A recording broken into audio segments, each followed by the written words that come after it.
Klasifikasi gejala terkait FA berdasarkan skor EHRA. Kelas EHRA 1 itu tanpa gejala, EHRA 2 gejala ringan, aktivitas harian normal tidak terpengaruh, EHRA 3 gejala berat, aktivitas harian terganggu, EHRA 4 gejala melumpuhkan, aktivitas harian terhenti. Kemudian masuk ke bab pemeriksaan fisik. Identifikasi FA yang cepat dan sederhana adalah didapatkannya nadi irregular sebagai tanda klinis. Dua studi pada populasi di Inggris menyatakan bahwa adanya nadi yang irregular itu mempunyai sensitivitas sebesar 95% dan spesifitas sebesar 75% untuk mendeteksi FA. Jika irregularitas tersebut berlanjut selama 20 detik, maka spesifisitasnya meningkat menjadi 98%, walaupun angka sensitivitas itu turun menjadi 50%. Selain nadi irregular, beberapa temuan pada pemeriksaan fisik pada pasien FA diantaranya adalah exophthalmos terkait dengan penyakit tiroid, ronki terkait dengan gagal jantung, efusi pleura terkait dengan gagal jantung, bunyi jantung tambahan terkait dengan penyakit katup, dan bisa ditemukan pulsus defisit yang mana terdapat selisih jumlah nadi yang teraba dengan auskultasi laju jantung. Pasien dengan gejala klinis sesak, palpitasi, sinkop, nyeri dada, dan stroke sebaiknya segera dilakukan pemeriksaan tekanan darah dan palpasi nadi manual untuk menentukan ada atau tidaknya FA sehingga bisa lebih cepat mendapatkan terapi yang sesuai. Kemudian masuk ke bab pemeriksaan penunjang. Sebelum melakukan pemeriksaan penunjang, sangatlah penting untuk menentukan pola FA, paroksismal, persisten, atau paroksismal. Onset etiologinya dan komplikasi yang menyertai dengan anamnesa lengkap dan pemeriksaan fisik. Pemeriksaan elektrokardiografi atau EKG itu harus dilakukan pada semua pasien yang dicurigai FA, baik simptomatis ataupun asimptomatis. Hasil rekaman EKG bisa mengkonfirmasi diagnosis FA yang mencakup laju ventricle irregular dan tidak terdapat gelombang P yang jelas, digantikan gelombang F yang irregular dan acak, serta gelombang QRS yang irregular. Nah, selain itu bisa ditemukan manifestasi seperti laju jantung umumnya berkisar 110 sampai dengan 140 kali per menit. Kemudian yang selanjutnya adalah denyut dengan kondisi aberan, QRS lebar setelah siklus interval RR panjang pendek, fenomena Ashman. Selanjutnya preeksitasi, yang selanjutnya hipertrofi ventrikel kiri, kemudian blok berkas cabang, kemudian tanda infak akut atau lama. Sesudah itu bisa dilakukan pemeriksaan laboratorium seperti darah lengkap, elektrolit, fungsi ginjal, fungsi liver, enzim jantung, peptida natriuretik, D-dimer, kemudian fungsi tiroid, kadar dioksin, dan uji toksikologi. Nah, pemeriksaan ekokardiografi itu bisa mendiagnosis FA yang dikarenakan penyakit jantung struktural atau fungsional, serta untuk membantu dalam manajemen terapi FA. Elektrokardiografi yang dilakukan terdiri dari ekokardiografi transtorakal atau ETT dan ekokardiografi transesofagel atau ETE. Pemeriksaan ekokardiografi direkomendasikan sebagai dasar evaluasi dari terapi jangka panjang pada strategi kontrol irama oleh salah satu studi dari National Institute for Health and Clinical Excellence atau NICE. Ekokardiografi transtorakal atau ETT dilakukan pada pasien FA dengan kriteria seperti yang pertama, pasien yang membutuhkan baseline ETT untuk terapi jangka panjang, misalnya pada pasien usia muda. Kemudian yang kedua, pasien yang dipertimbangkan mendapat strategi kontrol irama termasuk kardioversi atau elektrik atau farmakologis. Yang ketiga, pasien yang mempunyai risiko tinggi atau adanya dugaan penyakit jantung struktural atau fungsional yang mendasari, misalnya gagal jantung atau bising jantung, yang akan mempengaruhi terapi, misalnya pemilihan otot anti aritmia. Kemudian yang keempat, pasien yang membutuhkan perbaikan klinis dari terapi antitrombotik.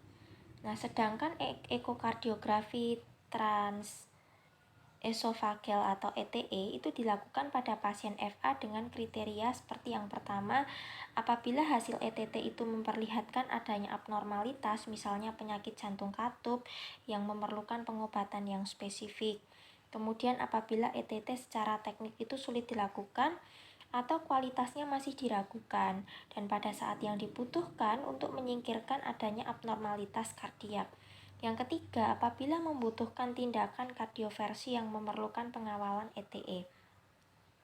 Kemudian untuk masuk ke bab penata laksanaan, tujuan terapi FA adalah memperbaiki gejala, meningkatkan kapasitas fungsional dan kualitas hidup, serta mengurangi morbiditas atau mortalitas dengan mencegah terjadinya takikardi yang memicu kardiomiopati, mengurangi angka perawatan atau perawatan di rumah sakit. Penemuan terbaru dari 2 studi besar, yakni Atrial Fibrillation Follow-up Investigation in Renal Management atau AFIM, dan Rate Control versus Electrical Cardioversion for Persistent Atrial Fibrillation atau RACE, menyatakan bahwa kontrol laju ventrikel sebagai strategi utama untuk manajemen FA akut. Studi AFIM itu membagi pasien dengan terapi farmakologi menjadi kelompok terapi pengembalian irama atrial dan kelompok terapi kontrol laju ventrikel. Sedangkan studi RACE membandingkan antara terapi farmakologi untuk mengontrol denyut nadi dan kardioversi elektrik untuk mengontrol irama. Kemudian masuk ke bab yang pertama, kontrol laju dan kontrol irama kondisi akut. Manajemen akut pasien FA itu bertujuan untuk memberikan perlindungan cepat terhadap kejadian tromboemboli dan perbaikan secepat mungkin terhadap fungsi jantung. Seperti kontrol laju kondisi akut, pasien FA respon ventrikel cepat itu memerlukan penanganan kontrol laju ventrikel dengan pemberian obat-obatan yang memperlambat konduksi nodus atrioventrikular. Target awal laju ventrikel adalah kurang dari 100 kali per menit saat istirahat. Jika masih muncul keluhan, maka berdasarkan studi terbaru Rate Control Efficacy in Permanent Atrial Fibrillation atau RACE-2, maka dilakukan kontrol laju ventrikel dugaan target kurang dari 80 kali per menit saat istirahat dan kurang dari 110 kali per menit saat aktivitas sedang. Jika keluhan FA terkait dengan aktivitas, maka kontrol denyut nadi yang adekuat harus dinilai saat beraktivitas dan dilakukan penyesuaian terapi untuk menjaga laju ventrikel dalam batas fisiologis. Guideline American Heart Association atau AHA atau American College of Cardiology atau ACC atau Heart Rhythm Society atau HRS tahun 2014 itu merekomendasikan kelas 1 untuk pemberian terapi oral penyekat beta atau antagonis kanal kalsium non-dihidropiridin pada FA paroksismal. Persistet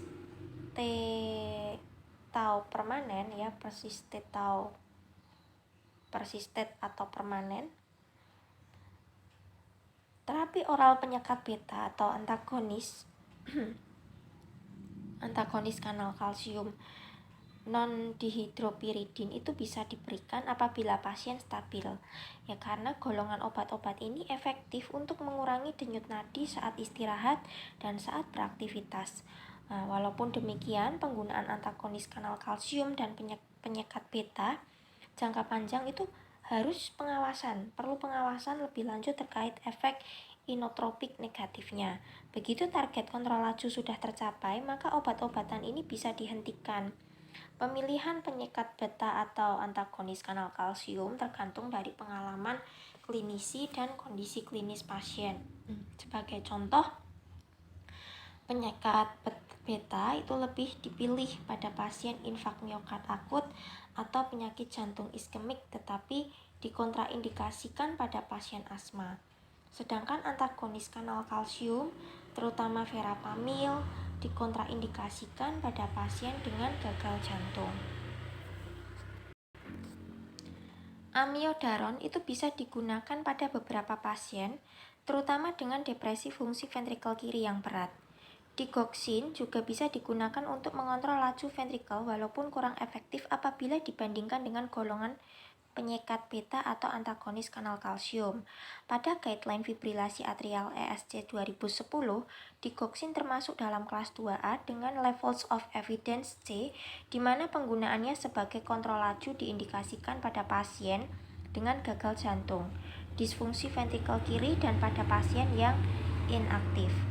Digoxin itu mempunyai onset kerja yang lebih lambat, yakni 60 menit atau lebih, dan potensi yang lemah untuk menghambat nodus atrioventrikular. Digoxin efektif untuk mengontrol laju ventrikel hanya pada saat istirahat. Menurut guideline AH atau ACC atau HRS tahun 2014, untuk pasien yang mengalami FA dengan preeksitasi, maka tidak boleh diberikan digoxin, antagonis kanal kalsium non-dihidropyridin, atau amiodaron intravena karena bisa meningkatkan respon ventrikel sehingga bisa menyebabkan fibrilasi ventrikel. Fibrilasi atrial dengan laju ventrikel lambat berespon baik dengan terapi atropin 0,5-2 mg intravena, tetapi beberapa pasien dengan bradiaritmia simptomatis itu memerlukan kardioversi darurat atau pemasangan pacemaker temporer di ventrikel kanan.